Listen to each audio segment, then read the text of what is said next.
Now it is genuinely, and I mean this, it's genuinely quite rare that I have this many different things coming in the mail on the same day. So I figured, why not do a really fun kind of unboxing and discussion video? And the way we'll do this is we'll talk about videos that are upcoming, and maybe you guys can ask some questions that I can preemptively answer for those videos. So let's go ahead and dig right into all the goodies.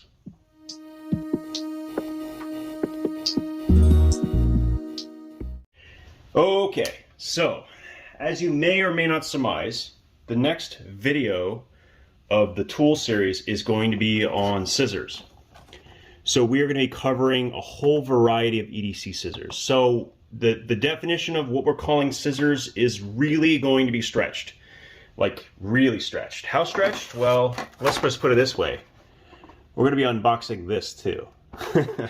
So we'll just see how it goes. Starting with something small, something easy to unpack. So this is called the pen cut. So this is actually a scissor in the form of a pen. So let's check this one out first. This is about $10. We'll be talking a lot more about these. And in that scissor video, something really cool we're going to do. I'm going to run every scissor through a gauntlet, starting from something as simple as sewing thread, going all the way up to 10,000 pound tensile strength towing cable. No joke. We're actually going to be making a full, 10 level system for all the scissors to test. So that's going to be really kind of interesting. And maybe we'll also make some adaptations to that over time. But anyway, so here is the first one that we are talking about. Okay, interesting. Okay. Yeah, but that's very unwieldy. What's that? No way. No. Oh man, that is the coolest idea ever. So the handles would stick out. So what they did is they made them string that basically tucks in and is kind of semi-rigid. That is absolutely brilliant. Okay, that's that. I'm telling you right now, that right there, that's a winner. If I hope to God it cuts well. We'll have to determine whether it cuts well, but very small, very compact, and I mean compact. I mean, here's the O-Pen Pro, so it's even smaller than that. So that's pretty cool. So let's put that aside. We got a lot of stuff, so let's just get through it. So another kind of scissor. Now, the one consideration I had to make is that they all had to come with some kind of protection for the sharp edge. So these are basically snips. And I found a version that is actually made here in the United States. I went out of my way to try to find one that was. So it has a pair of snips, and you can basically reach in, and you can actually press to actuate it and actually press the blades together. That's very smooth. I like that. Not much to talk about until we actually do the testing for it, but I am hoping that this maybe stays on a little bit better. In a pouch though, this will work great. So great little tool. Very cool. There we go. So that's number two. That's another scissor we're going to be talking about in that video. Scissor number two. And then of course you saw this at the beginning. This is a electrician scissor by Knipex. I think that's how we say it. I'm still not 100% sure. But it comes with a sheath and a clip. And these are not your average scissors. I mean, these are designed to cut cable. And they have, wow, oh my God, those are sharp. And I think they're serrated. Let me check that. Yes, they are. Very cool. So that's one of a couple of different varieties of electrician scissors. So I actually have a pair from Klein we're going to compare that to as well. I cannot wait to do the gauntlet with some of these more heavy duty scissors, because they may go all the way and cut through that 10,000 pound strapping. That's really cool. So how does this work? Does it matter? Does it matter? Oh, it doesn't matter. Wow, that's nice and secure. Like that. Very, very comfortable. If I had to put a lot of pressure, I could. That's gonna be fun to try. All right, so I also have a video coming out on AA flashlights that also use 14500s and the top 5 versions of that you can buy under $40. So 2 of the flashlights, I had 3 of the ones I was going to talk about, and then I purchased 2 more. The ProTac 1L, 1A, and this is like no other flash. In fact, I was playing with this flashlight, which is why the battery's missing. This thing not only uses AA's, it's designed so that it can use CR123 batteries as well. So I already put that in there. And yeah, it can do this or this, which is crazy. Look at that. Ow, sorry. Also, I want to tell you right now, because I was playing with it in the car, they're definitely lying. And when I say they're lying, they say it's 350 lumens. This thing has got to be at least 500. There's no way. I'm going to have to test this independently because it is so much brighter than some of my 350 lumen flashlights like the Olight S1R, what is it? I5R, which I know for a fact is 350, that I'm going to have this tested because holy moly, these things are bright. And now that I know that the user interface is programmable, I'm even more excited to review this. So that's going to be really cool. It uses a CR123 and a AA. I mean, how brilliant is that? Anyway, also came a couple days ago. ThruNite sent this new Archer Mini. It's actually a built-in battery with USB Type-C recharging. 400 max lumens. Really, really, really tiny flashlight. So that's another thing we'll talk about at some point. Let's see what else. Like I said, we're going to go through this quickly because there's a lot of stuff. I also have a fun video coming up about saws because this video has never happened. I literally looked throughout the internet. It still doesn't exist. Most people do not know that the Baco comes in a couple of varieties, and this one was only $20, is actually $19 something, and it has teeth similar to the Silky saws, which are much bigger. So we have this and the normal Laplander coming, and we're going to be able to do an actual cut comparison because the blade on this has very large teeth. This is called the PG72. I have never seen a comparison between the PG72 and any Silky saw, or between it and the Laplander, which makes no sense because it's basically what everyone wished the Laplander was, which is a faster cutting yet highly durable saw. The thing about the Laplander and Baco, these steel blades are much more flexible and a little thicker, so they're less likely to shatter. They just don't break, and there's plenty of videos showing that. So we'll be testing this out, and I actually really like it in the orange. The fact that it locks in place is pretty awesome too. So we'll be testing that in a separate video. All kinds of stuff going on. And along the same lines as a saw, I found this. It's sort of been on my list for a long time. Only $15, but what was unique about it is that it not only is a utility knife, but it works with Sawzall blades. So in theory, you could have this instead of a normal folding saw, in theory, with something like a Diablo, and you could have a variety of different cutting implements in a toolkit that you could carry with you. So you can have like a case like this, various different cutting implements, and then you still also have, on top of that, storage for blades inside. We might as well open it, right? Sharp point objects. All right. Now the way this works, it's actually thinner than I thought, which is very good. I was kind of worried it was heavy. So that pops open. And the way this works is, depending on whether you want the saw like that.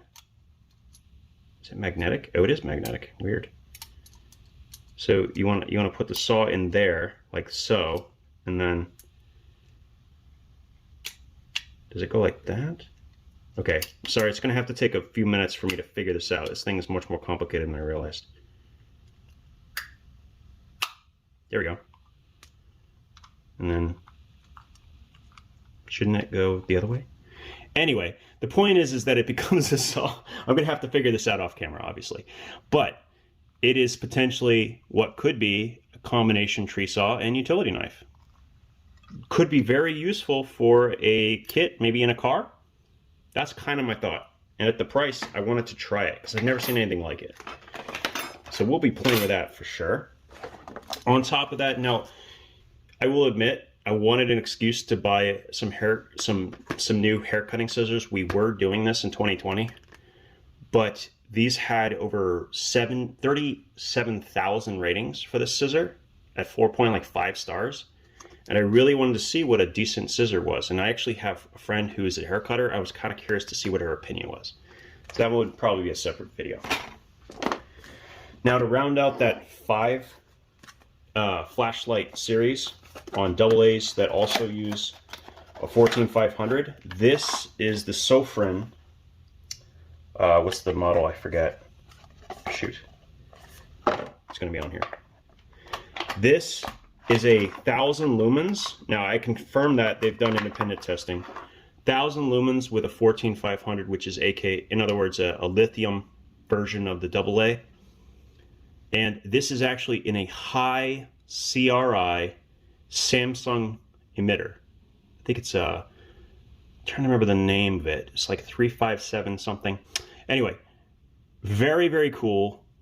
Already been reviewed a number of times, but this comes in under $20 for a flashlight in a high CRI, uses AA or 14500, and can reach almost 1,000 lumens. So very, very cool. That will round out the series. Quite a bit bigger than the ProTac, but the ProTac, of course, can use the CR123. So that's kind of a completely different category, almost. So that's those. What else? We have more stuff. More stuff. Seriously. It's like, that's why I wanted to make this video, because there's just so much stuff to talk about. Feel free to ask questions about anything. I got a chance to talk to One Shear about this video, and they said, hey, would you mind doing some comparisons with the One Shear? And I'm like, heck yeah, we are. And we will also be, go get it. We'd also be comparing it to the Leatherman Raptor.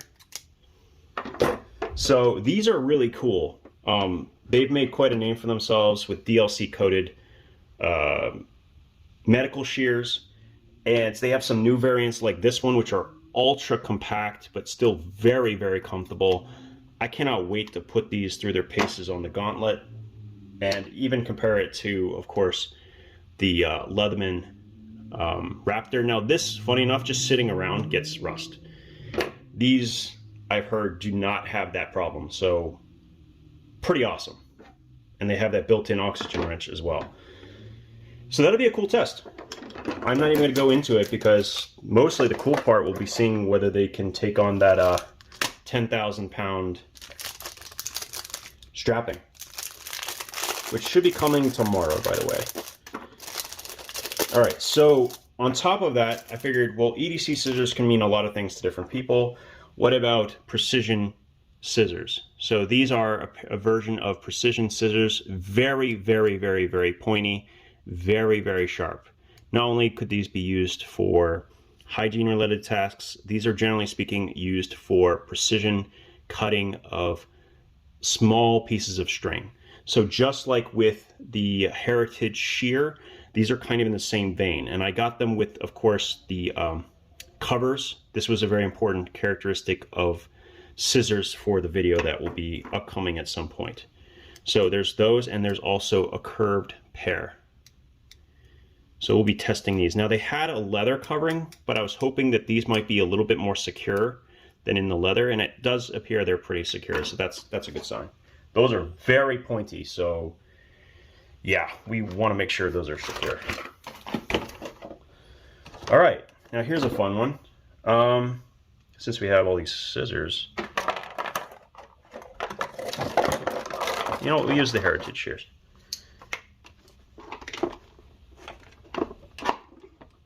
Nope, they're just not going to work for that. Not enough leverage. Oh yeah, no problem.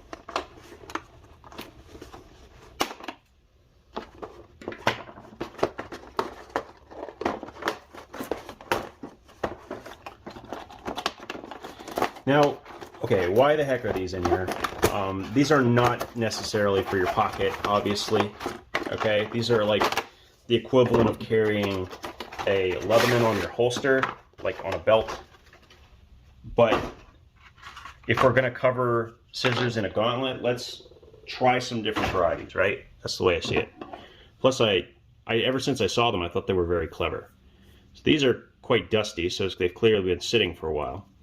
But I think one of the coolest things about it is that it actually comes apart, and the blade can be, it's designed to be able to be used essentially as a fillet knife on one side, a scaler on the other, and you can use the edges independently as well as together.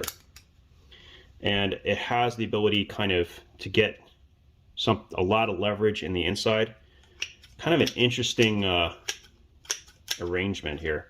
It even has a gutting hook as well. So really unusual. Really unusual. So I'm not exactly sure whether we should put it through the normal test, but we're going to do it anyway. And we're going to see how far it makes it on the gauntlet. Maybe it's more comparable to the durability of the shears up here, or the electrician shears, than I realize. But it has it's an interesting sheath. That's interesting. So it uses that pin to kind of lock it in.